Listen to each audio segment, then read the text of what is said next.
Hi, I'm going to make a flower crown today. This is just a bit bigger than a usual wide circlet, and I'm doing it wide so that you have a bit more control over the materials. So I've got some 0.32 gauge silver wires and some 0.71 longer wires here, and that's to make the frame.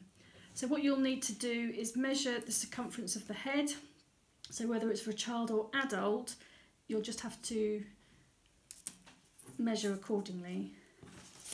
So what you can do is, with your green wires, put them together with an overlap, just so they don't pop out, and obviously makes this frame a little bit stronger. I'm using Stemtex, and I'm just taping the stem together. So go all the way down. And the reason I'm going all the way down is just to add security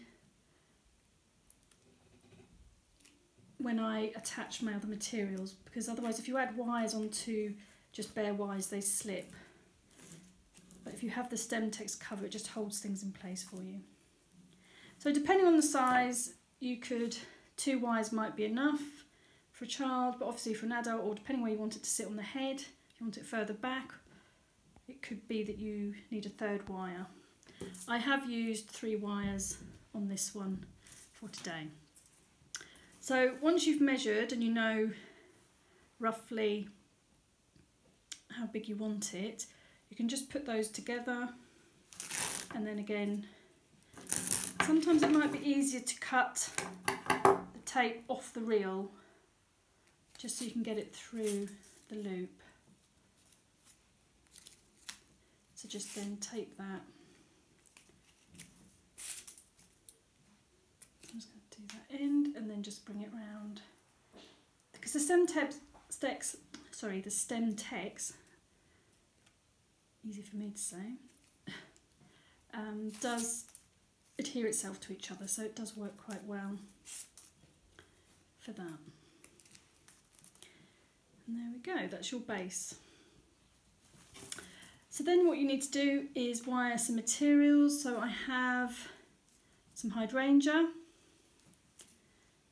so hellebores, and a few pieces of rosemary, because it's quite nice to have different texture materials.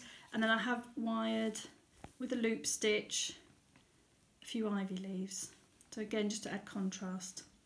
So for the loop stitch for the ivy, you turn over the leaf, you've got the main vein, and then about 1/3 of the way down you put your stitch in either side of that vein, so that when you turn it over you've just got a nice neat stitch. And this is the loop part where you bring it round, and then you take the longer stem and just bind that round sort of 2 or 3 times. You can trim out the stem a little bit more so that you have about 1 centimetre of the stem left. Everything that you wire, you need to tape. So right from the base of the leaf, taping down. For the hydrangea, you cut your heads off, and then you're just going to make little clusters, so you can gather those a little bit more. So again, using the silver wires. So I'm just going to do a double leg mount, so that's just bending the wire in half and then just binding that together. Again, just trimming off a little bit of the stem, and again just taping all the way where you've started that loop. It doesn't matter if you've got a little bit of loop started and showing, but cover the bind and make sure to seal in the end of that stem. Don't leave that exposed, because it just means it seals the flower and just stops it drying out as quickly. I've got these hellebores, so what I've done here is just again leave a bit of a stem, take away those leaves if they're a bit big, silver wire, and with this you might just want to go through the base of the flower head a little bit and not just the stem, because sometimes the flower stem can just pop off. So again, just a double leg mount, so and bind that. And again, tape. Making sure to seal in the end of that flower stem. For the rosemary, you could just take off a few sprigs. Obviously it depends how bushy you want it. If you want it a bit bushier, might just take that middle piece out, just to make that a bit more even. Again, leaving quite a short stem. Taking a silver wire, bending in half, and again another double leg mount. So you need to make sure that's firm enough that that won't pull away. So once you've wired a fair amount of each material, you'll probably find you need sort of 7 to 10 pieces of each. But again, that depends on how full you want to make it and how big the actual band will be. So I've got a few pieces here that I've already done, ready. So to start off with, you're going to make your pattern. So you just lay on top, and what you're going to do, instead of taping that right to the end, or to the base of the stem, you're just going to leave a little gap so that you can manoeuvre that leaf, because if you just strap it straight down, and this is why we've wired the leaf, we can then manoeuvre it as well. Some of the flower crowns you might have seen, the materials have been taped straight to the frame, and that's fine for speed, but what that does mean is it can look a bit strapped down to the frame, but also you can't then move the materials. So you see I've just cut out that wire stem, taping down just to seal that in. What you need to think about is what kind of pattern you want to make. So you can just put one material at a time, or you could just add maybe 2 if it's sort of quite a bulky flower, and then a smaller piece of greenery. And then just keep taping.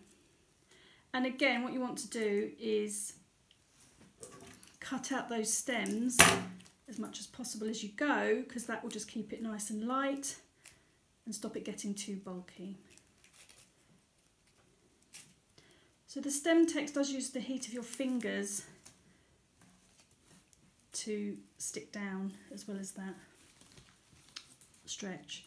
So rather than laying flat, you could do more of a alternating pattern just to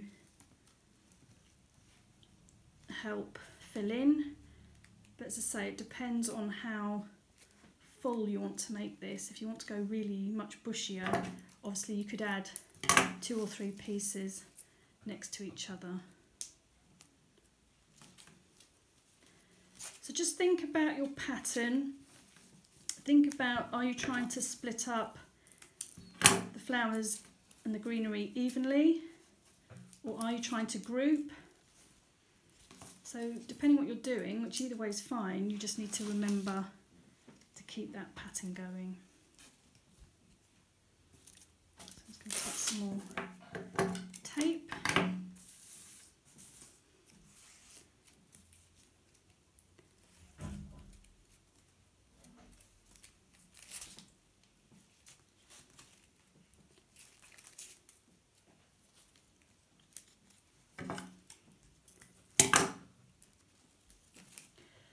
Because we're doing this layering technique, it can be then tricky to go back and add.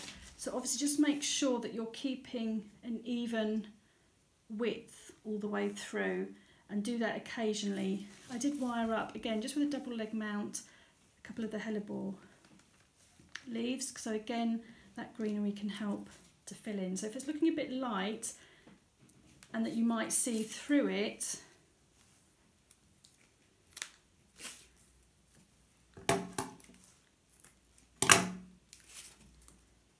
then just add some more bits. But as I say, just make sure to keep checking. You can get a bit focused on maybe, oh, my pattern, but just obviously make sure to look how you're going with the materials.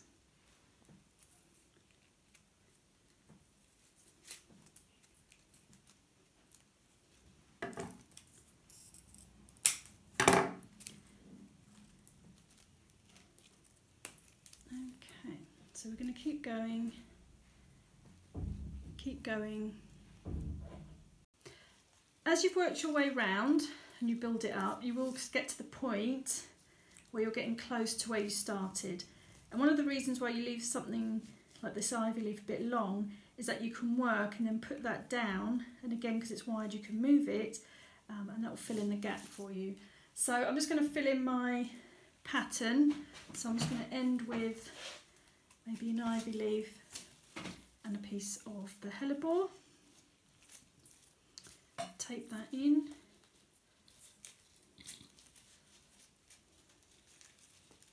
Gets a bit trickier, but just make sure to still try and cut those wires out, because you don't want to leave any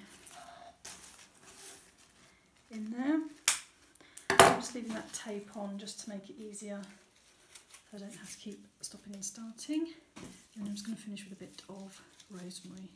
So that's really overlapped and gone under that first leaf, the first ivy leaf that I started with. And again, cut that out.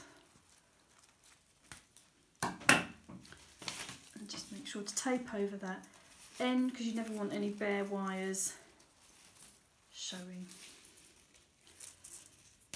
Take that away, and then what you can then do is obviously then move that around, and you shouldn't then be able to see at all where you started.